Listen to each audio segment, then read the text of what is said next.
Hey guys, Tyson Cecka here from STURDYmade.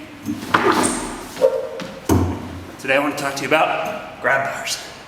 So we call these grab bars and we use them all around the gym. We like them a lot for getting a good hold for any kind of cat hangs, even for underbars, having them on the ceiling to swing from. And pretty much they're awesome because you can put them anywhere in any orientation. So one of the simplest ways to make these is to do your standard threaded pipe, fittings, flange, and attach it. Those are a little weak though, because the threading on these actually goes about halfway through the pipe when you get it. So like you want Schedule 80 or higher pipe for it not to have a weak part at the joints, which is kind of hard to get, and then threading it sucks. So if you want a super strong one, you want to actually just bend the pipe and get someone to weld on custom flanges for you. That's what Tempest did at their academy. Theirs are super, super nice. But a cheaper alternative, and ones that has worked fairly well for us, is to just get bathroom style ADA grab bars. And they come in lots of different sections with 3-piece sections and 2-piece sections. And generally when you get them used, you can get them about $5 a foot. So one of the problems with the bathroom style grab bars is that they're always the same distance away from the wall, and it's a little bit thin, especially if you're doing really big jumps to it. So we came up with an idea where we could actually put a spacer in between the mount point and the wall. This also helps when you can't go directly into a stud. These are just circular holes cut out of a piece of 3/4 inch ply that are screwed into the plywood, and then the bar is mounted directly to that with a screw that's long enough that'll go through both of the plywood sections. And it's actually strong enough even without going into directly any of the studs behind it, just because the plywood is super strong and because it's mounted really well. You can also use lumber as the spacer between it. You can see here we used a 2x4, a small section of it, and here we actually cut a 4x4 in half to make an angled mount, which works really well actually. You always have to be cautious when you're using lumber in this way, because if you screw into the ends of it, you risk splitting the wood. And even if you don't split the wood when you first put them in, over time they can break just by wiggling back and forth. One back there has a split section in it. There's a better method that we found over here where we just took 2 pieces of plywood, glued them together so that we had the same amount of size as a 2x4 would give us, screwed those into the wall, and then screwed the bar through all of it. These are super strong, rather nice. We're able to round over all the corners and it works great. So if you're shopping for these and getting them used, it's really important, because you might not know where they came from or how well they were built, to inspect it really carefully to see if it's going to be strong enough for your use.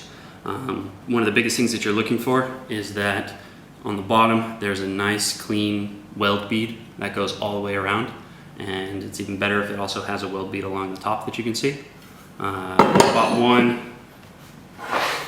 one nice big one here that I thought was super strong because it was heavy. But it turned out that on the ends here, it was just tack welded in 2 places. You can actually see the welds, and it broke right off. We were using this on the ground after a while. The other thing you want to look for is the actual strength of the bar to not bend. If you go too wide or too long without multiple sections to it, it will bend on you over time. These are rated by the bathroom administration, now by the ASTM. If you put 250 pounds in the middle of these and hang from it, it doesn't permanently damage it. That's their rating criteria. That's pretty low for us. We want a lot more strength than that. So some of the better manufacturers, they test theirs to 2,000 pounds in the middle, like some of these better, the 3-section ones. For all the ones that we put on the floor, we get the 3-section ones because it's just nice and strong. You don't have to worry about any bend over time. And then when they're going up high, we generally keep them to 3 feet or under. But you can do a pretty easy test just by hanging on it or standing on it and seeing if you can visually see it bend. If you can visually see it bend with just your weight on it, it's probably gonna bend permanently without much time. Whenever you put one of these up, you gotta understand that you're creating a lever against whatever fastening device that you're putting them in. Especially if you're using any spacers and you're pulling it out farther from the wall, that lever is gonna be even stronger, and it's gonna put a lot of stress onto the type of fastener that you use. If you can, it's always best to just bolt it through from one side to the other. That'll stay there the longest. But if you don't have access to either side, you gotta be really careful in your screw choice and how you mount them in. We rely quite a lot on these decking screws. They're very strong. We have a lot of experience with them when we're going directly into any kind of stud. They work great at keeping these fastened and they hardly ever back out, even with pretty heavy use. But in the past, I've also used, for things that have really high stress, I've gone up even to 18 gauge screws, these crazy thick guys here, putting in at least one of these just for strength, and then using the other ones to hold it on tight. And I've also used these big lag screws here that are fairly short, but have this great head that just pulls on it and fits on pretty flat. I also prefer to find ones that you screw right through and they have a little bit of a countersink to them for going right into the wall, rather than this kind that has a plate that fits over the top. I could never get these plates to stay on all that well. They would always bounce off with Parkour use. Thanks guys, hope you enjoyed the video. If you end up putting these up, show us what you did.